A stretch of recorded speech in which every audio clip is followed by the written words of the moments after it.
छल।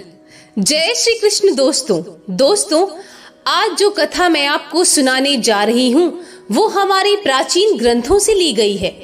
कथा का आरंभ श्रीमद् भागवत के अनुसार तुंगभद्रा नदी के तट पर बसे एक सुंदर नगर से आरंभ होती है, जहाँ आत्मदेव नामक एक धर्मात्मा ब्राह्मण रहता था।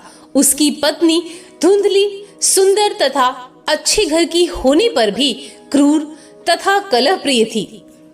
इस दंपत्ति की कोई संतान नहीं थी। एक दिन देवयोग से उस ब्राह्मण की भेंट एक सिद्ध पुरुष से हुई, जिसने ब्राह्मण के बहुत आग्रह तथा विनय करने पर उसे एक फल दिया। उसने ब्राह्मण से कहा, अपनी पत्नी से कहना सत्य, शौच, दया तथा शुद्ध विचार रखे। दोपहर में अतिथि को भोजन कराकर भोजन करे। ऐसा करने से 1 वर्ष में तुम्हारी इच्छा पूरी हो जाएगी। ब्राह्मण ने वो फल लाकर धुंधली को देते हुए सिद्ध पुरुष द्वारा बताए गए नियमों को भी ध्यान पूर्वक बताया। धुंधली ने फल तो ले लिया, किंतु खाने से पूर्व अपनी एक सखी के सामने मां ना बनने की इच्छा प्रकट की।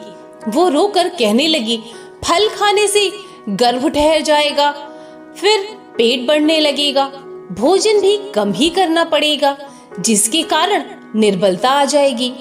ऐसी अवस्था में यदि गांव में आग लग गई तो मैं तो कहीं भाग भी नहीं पाऊंगी, और यदि किसी तरह भागी भी तो गर्भ शिशु टेढ़ा हो जाएगा। यदि किसी प्रकार समय ठीक ठाक पूरा हो भी गया तो सुना है कि बालक को जन्म देने में बहुत कष्ट होता है। यदि मेरी शक्ति क्षीण हो गई और मैं मर गई तो मेरा सारा धन मेरी ननद लेकर जाएगी। यदि किसी भी प्रकार बालक को जन्म दे भी दिया तो उसके पालन पोषण में बहुत सारा श्रम और कष्ट उठाना पड़ेगा। मेरी दृष्टि में तो बांझ और विधवा स्त्रियां बहुत सुखी हैं, क्योंकि वे तो इस झंझट से मुक्त हैं। ये सारी बातें करने के पश्चात उसने फल को नहीं खाया और पति से झूठ बोला कि उसने फल खा लिया है। कुछ समय के बाद जब धुंधली की छोटी बहन उससे मिलने आती है तो वो उसके साथ मिलकर एक योजना बनाती है। वो साधना में लीन अपने पति को पुत्र जन्म का समाचार भिजवा देती है।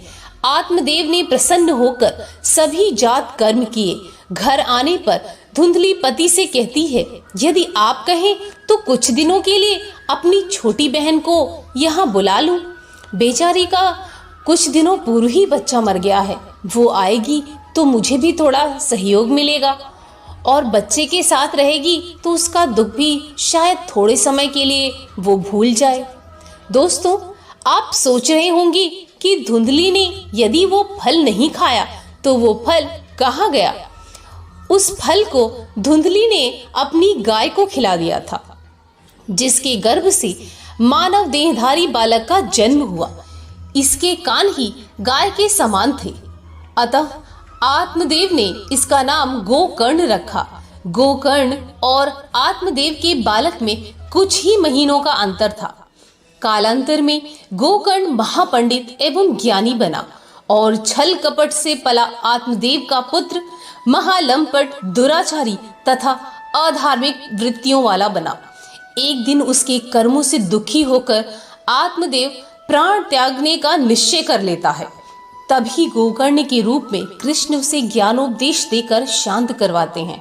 उसे बताते हैं कि जिस बालक के कर्मों से दुखी होकर तुम अपना जीवन समाप्त करना चाहते हो, वो तो तुम्हारा पुत्र है ही नहीं, क्योंकि तुम्हारी पत्नी ने उस फल को कभी ग्रहण ही नहीं किया और छल पूर्वक अपनी बहन के पुत्र को तुम्हारा पुत्र बना दिया।